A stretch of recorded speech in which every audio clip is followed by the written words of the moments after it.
Surgical strike में जो बम गिराया गया था ना, पायलट ने देख के नहीं गिराया था। मिसाइल फायर करना है ना तो मिसाइल का स्ट्रेटजिक कमांड होता है, खटाखट उसमें का निशाना लगाता है कि देखो बताइए ये घुमा रहे और निशाना लगाएंगे कि जो का क्षमता 500 किलोमीटर मारक क्षमता, किसी मिसाइल की 3000 किलोमीटर मारक क्षमता, आपको दिख रहा है 3000 किलोमीटर, मारेंगे कहाँ से? हवाई जहाज जब हवा में उड़ता है तो कुछ दिखबे नहीं करता, ओकरा थोड़े पता है कि पटना कहाँ है। ना ना ना ना, वो कुछ नहीं दो, देख के थोड़े आ रहा है, अंदाजे आ रहा है। वहाँ का एक रनवे था, जहाज था, एयरपोर्ट यहाँ पर नूर खान करके ऐसा था।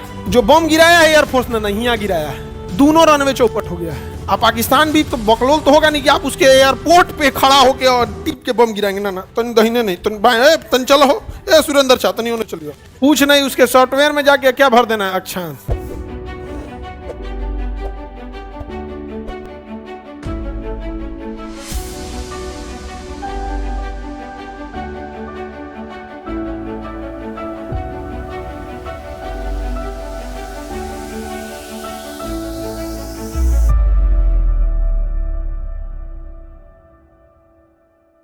ये रेखा बताइए तो, हाँ कौन सी रेखा, कौन सी रेखा है?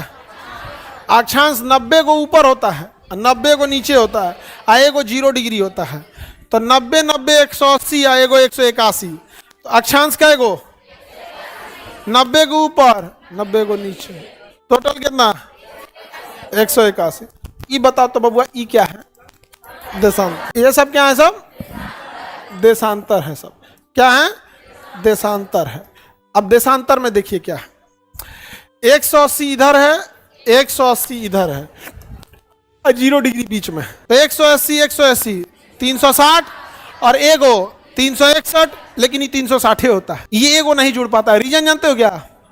कि 180 पश्चिमी और 180 पूर्वी, ये दोनों पिछवा जाके एक दूसरे के ऊपर ओवरलैप हो जाते हैं। पीछे जाके एक दूसरे के ऊपर क्या हो जाते हैं? ओवरलैप। लेकिन ये ऊपर नीचे होने की वजह से ओवरलैप नहीं हो पाता। और देशांतर पीछे जाके क्या हो जाता है? ओवरलैप।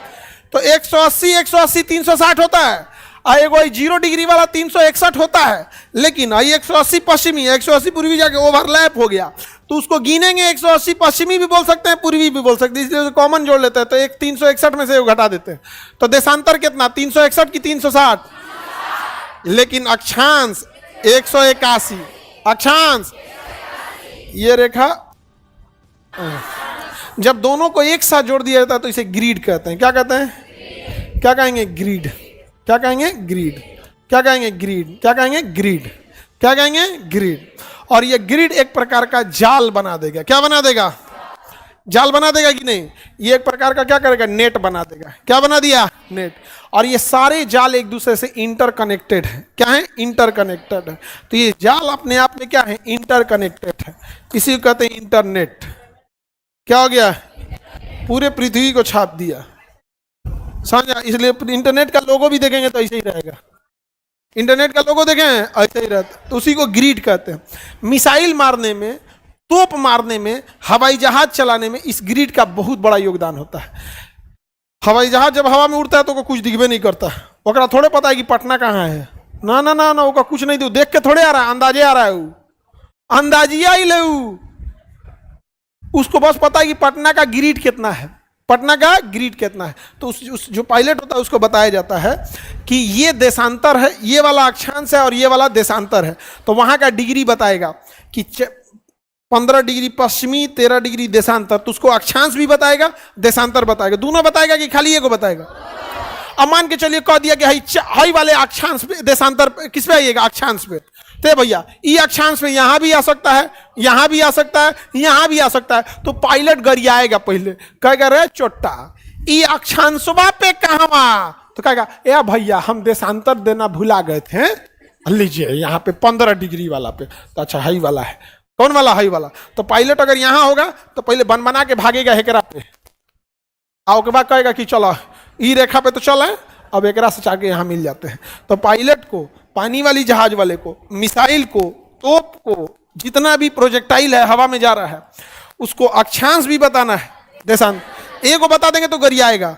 मान के चलिए उसको कह दीजिए कि आप 15 डिग्री पश्चिमी देशांतर पे उड़ो, तो कहेगा रे बैला ये 15 डिग्री हिया से शुरू हो रहा है, हिया तक जा रहा है, कौने अक्षांशवा तो बोल।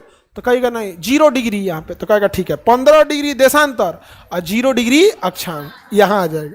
समझ आ गया? तो दोनों देना है। क्या करना है? दोनों। मिसाइल में क्या फिट किया जाता है? यही मिसाइल फाइल करना है ना, तो मिसाइल का स्ट्रेटजिक कमांड होता है, खटाखट उसमें का निशाना लगाता है कि रुको बताइए तो ये घुमा रहे, ऐसे लगेगा। और निशाना लगाएंगे कि जो का क्षमता 500 किलोमीटर मारक क्षमता, किसी मिसाइल की 3000 किलोमीटर मारक क्षमता, आपको दिख रहा है 3000 किलोमीटर, मारेंगे कहाँ से? पूछ नहीं, उसके सॉफ्टवेयर में जाके क्या भर देना है? अक्षांश। सर्जिकल स्ट्राइक में जो बम गिराया गया था ना, पायलट ने देख के नहीं गिराया था, उस बम के अंदर ऑटोमेटिक गाइडेंस सिस्टम था। ठीक है?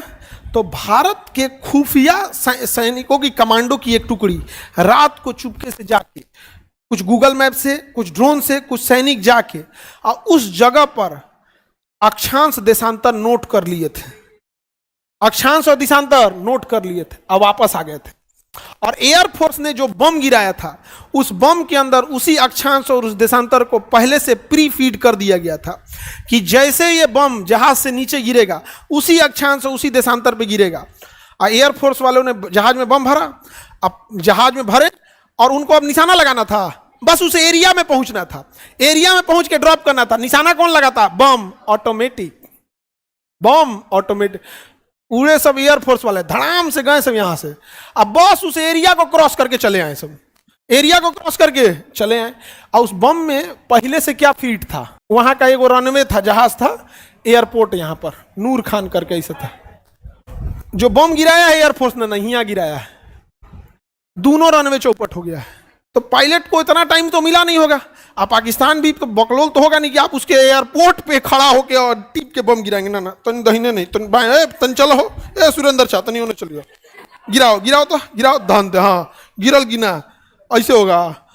और वो एयरफोर्स वाला आया होगा, धड़ाम से यहाँ से जहाज लेके निकला होगा, बस ड्रॉप कर दिया।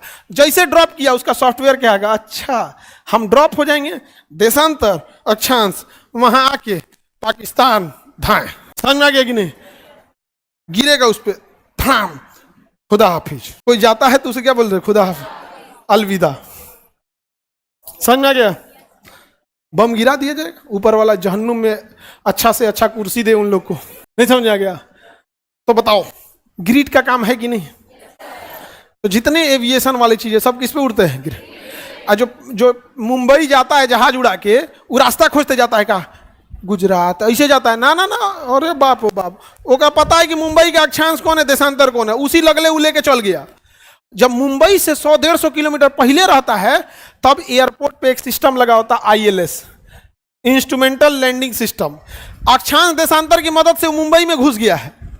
लेकिन अब मुंबई में चूंकि बिल्डिंग बनी है, पहाड़ है, ये है वो है, कितना ऊंचाई रखना है, ज्यादा ऊंचाई हो गया तो एयरपोर्ट हिल जाएगा, कम हो गया तो पहले ही थुथुर लड़ा लेगा, दाहिने आ गया तो दूसर बिल्डिंग पे चढ़ जाएगा, बाएं आ गया तो पार्किंग में जो जहाज खड़ा थी तो तोना पे कचारते उतर जाएगा, कह गया भाई तनी गलती हो गई, तनी चलो लोग इनने। तो भैया अक्षांश देशांतर तो मुंबई तक लेके चलाएगा, लेकिन जो पिन पॉइंट एक्यूरेसी है वो अक्षांश देशांतर से तो कैसे मैनेज होंगे? अक्षांश देशांतर तो आपका एरिया बता देगा कि आप मुंबई में आ गए हैं, ऊपर हैं कि नीचे हैं ये थोड़े बता पाएगा, दाहिने हैं कि बाएं हैं ये थोड़े बताए। इसके लिए ILS, तो ILS कहेगा 40 किलोमीटर 50 किलोमीटर दूर, वो ILS पे डिपेंड है कि कितना जगह उसको अवेलेबल है।